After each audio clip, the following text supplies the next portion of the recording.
प्यारे भाई और बहनों, आप सभी को हमारे YouTube चैनल सेवक मिनिस्ट्रीज में स्वागत है।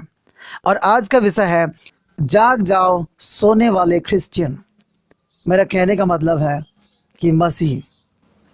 इस वीडियो बनाने का मतलब है कि आज 90% से ज़्यादा मसीह लोग सोए हुए हैं। मेरा कहने का मतलब वे सोने वाले की तरह सबकॉन्शियस अवचेतन मन से अपना जीवन को जी रहे हैं। वे पूरे रीति से मसीह में जागरूक नहीं है और वे सच्चाई से बहुत दूर है। आशा करता हूँ इस वीडियो से कुछ लोगों का नींद टूट जाए और वे जाग जाए। मेरे भाई और बहनों, जो सच्चा मसीह है वे कभी सोते नहीं है, वो अपने प्राण के लिए जागते रहते हैं। मगर मैं उन लोगों की बात कर रहा हूँ जो अपने धर्म कर्म में माहिर है मगर अपना भविष्य को नहीं जानते कि वे स्वर्ग जाएंगे या नरक जाएंगे। आइए हम परमेश्वर के वचन को पढ़ेंगे जो नीति वचन 30:12 में लिखा हुआ है। ऐसा लोग है जो अपने दृष्टि में शुद्ध है तो भी उनका मेल धोया नहीं गया। मेरे भाई और बहनों, ऐसे लोग हैं जो अपने दृष्टि में वो तो पवित्र है लेकिन उनका पाप धोया नहीं गया, उनके पाप का क्षमा नहीं हुआ है।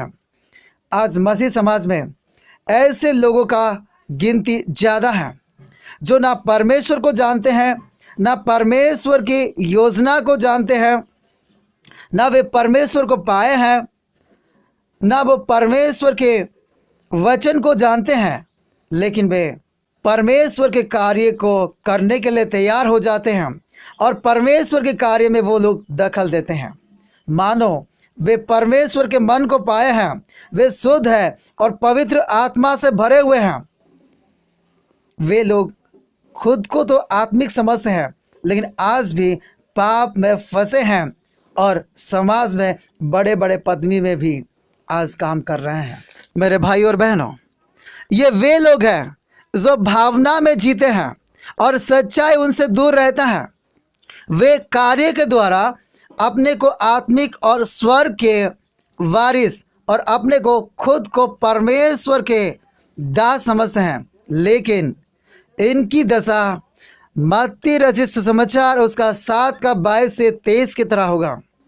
मेरे कहने का मतलब, जो आज भविष्यवाणी करते हैं, जो आज दुष्ट आत्मा को भी निकाल देते हैं और जो आश्चर्य कर्म भी करते हैं, हो सकता है आप लोगों में भी कुछ लोग करते होंगे भविष्यवाणी और दुष्ट आत्मा को निकालते भी होंगे और महान महान कार्य करते होंगे। लेकिन मेरे भाई और बहनों, अभी जो बात मैं कहने वाला हूँ उस पर ध्यान दें। मत्ती रचित सुसमाचार 7:22-23 में बताया गया है, मैं तुमको कभी नहीं जाना, हे कुकर्म करने वाले मेरे पास से चले जाओ। मेरे भाई और बहनों, आज भी बहुत सारे लोग हैं जो अपने धर्म कर्म को लेके वो घमंड करते हैं। देखिए, वो लोग भी भविष्यवाणी किए थे, वे लोग भी दुष्ट आत्मा निकाले थे, आश्चर्य कर्म किए थे और ये भी सोचे होंगे कि हम परमेश्वर को जानते हैं और परमेश्वर हमको जानता है। लेकिन यहाँ पे देखा गया है कि मैं तुमको नहीं जानता। वो लोग सोचते होंगे कि हम लोग अच्छा काम करते हैं, लेकिन परमेश्वर कहते हैं, हे कुकर्म करने वाले।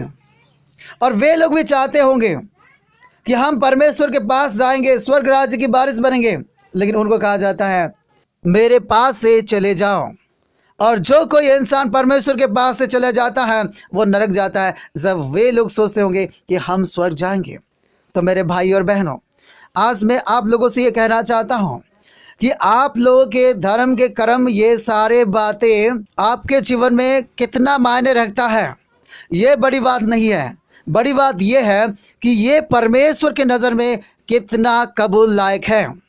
इसलिए मेरे भाई और बहनों, जाग जाओ, भावना से मत जियो, सच्चाई को मालूम करो।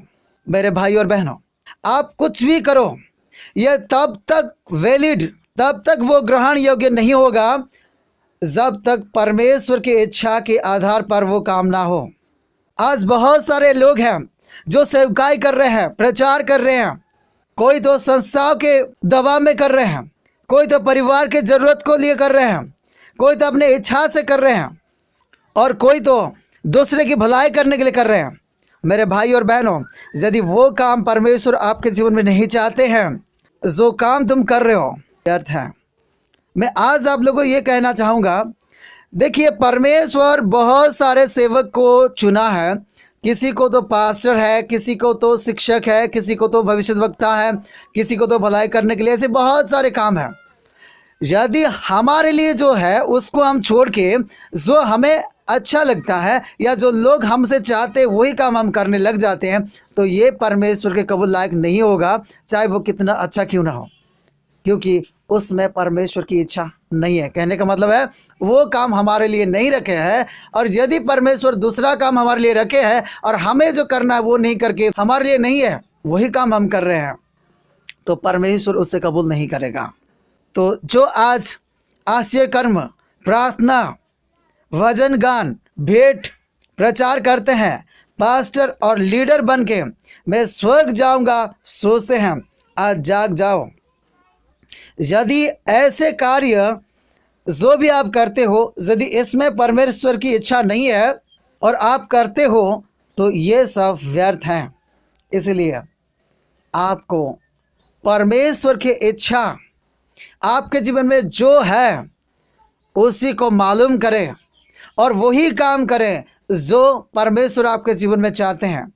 जब चाहते हैं, जैसे चाहते हैं, ऐसे आप परमेश्वर की आज्ञाकारी बन के काम करिए, तो आपका मेहनत बेकार नहीं जाएगा और आपको प्रतिफल मिलेगा। इसलिए मेरे भाई और बहनों, जाग जाओ और भावना से नहीं, सच्चाई से परमेश्वर के इच्छा के अनुसार अपना जीवन जियो। परमेश्वर इस वचन से हम सबको आशीष दे। आमीन।